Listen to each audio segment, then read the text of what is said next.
Sejarah membuktikan tidak ada orang yang menang dengan judi.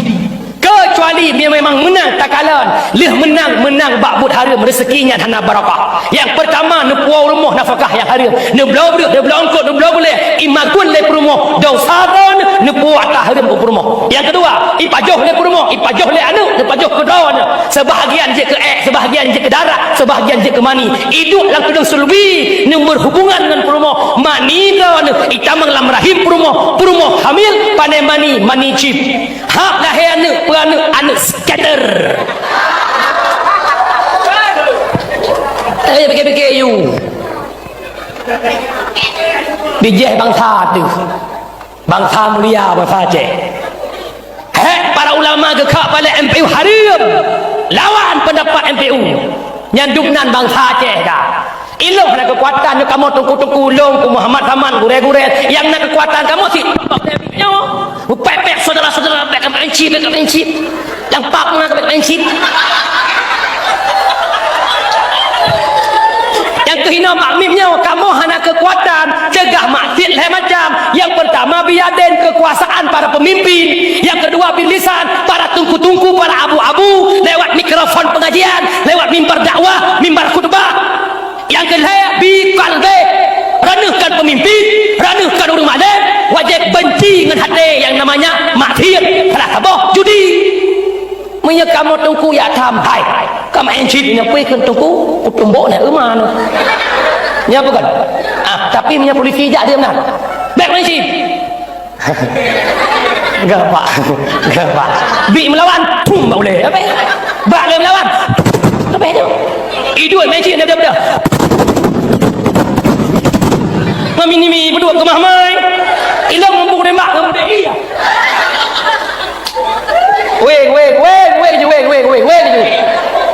nak gue dalam neraka ke mahmah tengok.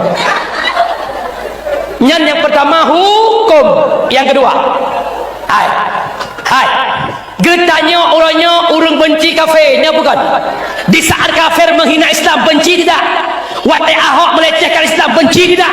Ahok itu orang Cina ya bukan, sama dengan tanya bengih ke Cina malah pegahlah PKI bangkit lewat kelompok Cina, kita benci Cina, hana sadar orangnya tanya pendukung Cina lewat domino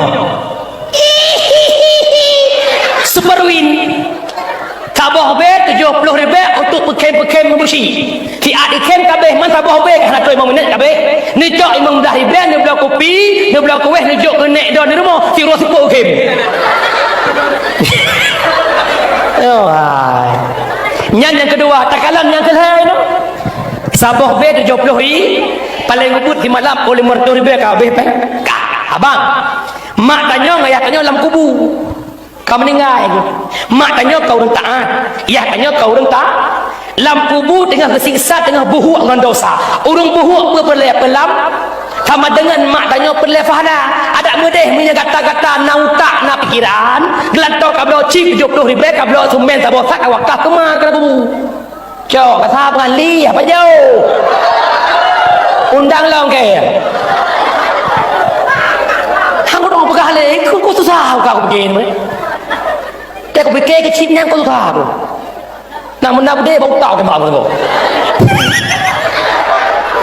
tapi lo mohon abang-abang lo bengen lo hanya mengajak bersadar Bandung tanya nak salah peluh nak salah nah cuma kita dosa kita berbeza maka kita bertaubat kepada Allah. Syurga bukan milik orang baik, syurga milik kita bersama. Bertaubatlah kepada Allah. Karena kenapa? Al jannatu uiddat lil muttaqin, syurga Allah janjikan bagi orang-orang yang bertakwa. Anda mesti hati-hati dan waspadalah. Mak, nak tenang lah kau yang syif yang betul ini pengun